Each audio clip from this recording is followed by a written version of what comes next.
Halo guys, perkenalkan nama aku Cia Melusi dengan NIM 2407011223. Pada video kali ini, aku akan menjelaskan bagaimana produksi bahan kimia pada natrium hidroksida atau NaOH.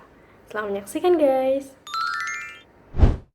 Oke, kita masuk ke slide pertama, yaitu penjelasan tentang sifat fisik dan kimia pada NaOH. Nah, NaOH ini memiliki sifat fisik padatan putih, biasanya berbentuk kristal ataupun serpihan.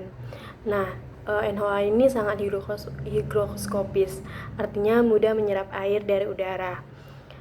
NaOH ini mudah larut dalam air dan menghasilkan larutan yang terasa kayak licin gitu. Jadi saat kita menggunakannya harapnya berhati. Selanjutnya secara kimia, NaOH ini termasuk basa kuat guys yang terionisasi sempurna menjadi Na+ atau OH-. NaOH juga dapat bereaksi dengan asam dalam reaksi netralisasi serta bereaksi dengan CO2 berbentuk natrium karbonat. Selain itu, NaOH bersifat korosif, sehingga perlu penanganan yang berhati-hati saat penggunaan NaOH.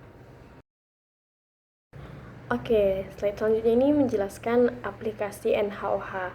Jadi yang banyak yang memerlukan NaOH. Jadi ada beberapa contoh. Yang pertama itu di industri pulp dan kertas, digunakan untuk melarutkan lignin pada saat proses kraft. Kemudian di industri sabun, digunakan untuk reaksi saponifikasi untuk menghasilkan sabun. Kemudian ada di industri tekstil, digunakan untuk memperkuat serat melalui proses mergiserialisasi.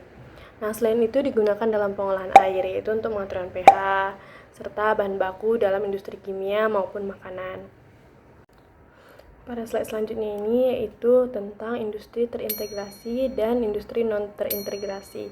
Nah, apa sih bedanya dalam penggunaan NaOH yang digunakan oleh industri? Ada industri yang namanya industri terintegrasi, yaitu memanfaatkan seluruh produk samping dari NaOH seperti proses klor alkali. Jadi efisiensinya itu lebih tinggi dan NaOH-nya bisa digunakan kembali, dan limbah yang dihasilkan juga bisa dikatakan nol lah. Kemudian kalau yang non terintegrasi ini hasil dari NaOH atau hasil proses produk sampingnya itu nggak digunakan kembali lagi. Jadi bisa dibilang limbahnya juga banyak. Oke guys, kita akan masuk ke proses pembuatan NaOH. Jadi bahan baku yang digunakan itu adalah garam atau NaCl atau disebut juga dengan brine. Nah, sifat fisiknya itu ada densitasnya 2,71 gram per cm, kemudian titik didihnya itu ada di 106 derajat Celcius, titik leburnya ada 801 derajat Celcius, kemudian sifatnya itu mudah larut dalam air panas, dingin, gliserol, amonia. Yang pertama itu alur pemurnian brine. Jadi yang pertama kita menghilangkan kotoran dari logam, yang dimana kita menambahkan kapur dan Na2CO3 untuk mengendapkan si Ca2+ dan Mg2+ serta besi-besi. Selanjutnya adalah pemisahan sulfat, di mana di sini direaksikan atau diendapkan dengan BaCl atau ion OH- dan Ca2- pada brine yang panas. Kemudian yang ketiga ada netralisasi, di mana kondisi dan penyesuaian pH-nya. Jadi guys, sebelum ditemukannya metode modern ini, dulu metode lama ada, itu menggunakan soda abu atau natrium karbonat yang direaksikan dengan kapur atau CaOH 2 kali. Nah, reaksi yang terjadi itu Na2CO3 ditambah CaOH 2 kali menjadi 2 NaOH tambah CO3. Nah, pada proses ini dihasilkanlah endapan kalsium karbonat yang cukup banyak dan sulit untuk digunakan kembali, sehingga proses ini kurang efisien dan sudah jarang digunakan di industri guys. Nah, ketemulah dengan metode modern sekarang yang menggunakan proses klor alkali yaitu elektrolisis larutan NaCl atau brine jenuh. Nah, terjadilah reaksi 2 NaCl tambah 2 H2O menjadi 2 NaOH tambah Cl 2 tambah H2. Nah, pada proses modern ini dihasilkan 3 produk utama. Pertama NaOH, gas klorin, gas hidrogen. Gas klorin dan hidrogen ini juga dapat dimanfaatkan kembali di industri, misalnya untuk proses kimia lain atau untuk mengatur pH. Nah, selanjutnya adalah proses elektrolisis. Apa sih proses elektrolisis ini?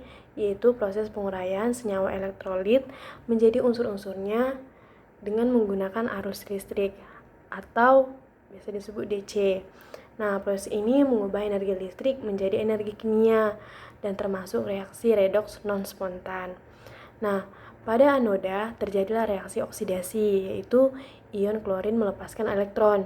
Bagaimana 2Cl- menjadi Cl2 tambah 2 elektron yang dilepas. Sedangkan katodanya menjadi reaksi reduksi, yaitu air menerima elektron 2H2O tambah 2 elektron yang dilepaskan menjadi H2 tambah 2OH-. Sehingga produk yang dihasilkan dari katoda ini adalah gas hidrogen dan ion hidroksida yang kemudian menjadilah terbentuklah NaOH.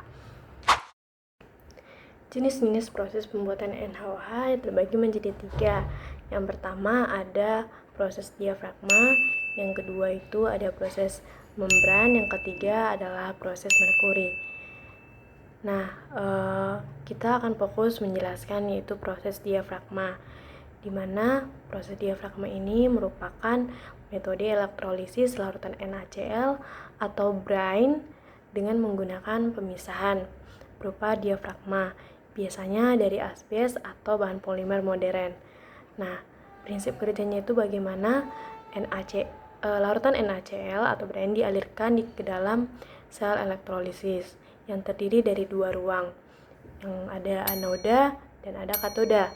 Anoda sebagai positif biasanya dari logam dan tahan korosi, misalnya titanium berlapis oksida logam mulia. Kemudian ada katoda negatif, biasanya dari baja. Reaksi yang terjadi di anoda ada 2Cl- menjadi Cl2 plus 2E elektron yang dilepas. Kemudian di katoda 2H2O tambah 2 elektron yang dilepas menjadi H2 ditambah 2OH-. Terjadilah reaksi keseluruhan di mana 2 NaCl ditambah 2H2O menjadi 2 NaOH ditambah Cl2 tambah 2H tambah H2. Nah, apa sih peran diafragma ini? Yang pertama itu untuk memisahkan ruang anoda dan katoda. Yang kedua, mencegah pencampuran gas Cl2 dan H2. Yang ketiga itu mengontrol aliran ion dari anoda ke katoda. Nah, larutan dari ruang anoda akan merembes ke ruang katoda karena perbedaan tekanan dan ketinggian. Nah, di sini setelah prosesnya terjadi, dapatlah dimana karakteristik produknya itu NaOH-nya masih encer, yaitu 10-12%, masih mengandung NaCl cukup tinggi, sekitar 15-16%. Nah, makanya lah diperlukan proses evaporasi lanjutan untuk pemekatannya. Nah, kondisi operasionalnya gimana? Yang pertama, suhunya itu sekitar 90-105 derajat. Efisiensinya ini di antara 2 jenis proses tadi, diafragma memiliki efisiensi yang sedang dibanding proses lainnya. Konsentrasi produknya masih rendah. Mana kelebihannya itu teknologinya relatif sederhana, biayanya lebih rendah dibandingkan membran, operasinya cukup stabil. Tapi kekurangannya itu produk NaOH-nya belum murni, masih mengandung NaCl seperti tadi yang dibilang, yaitu membutuhkan energi tambahan seperti evaporasi. Penggunaan diafragma atau asbes berpotensi berbahaya bagi lingkungan dan kesehatan.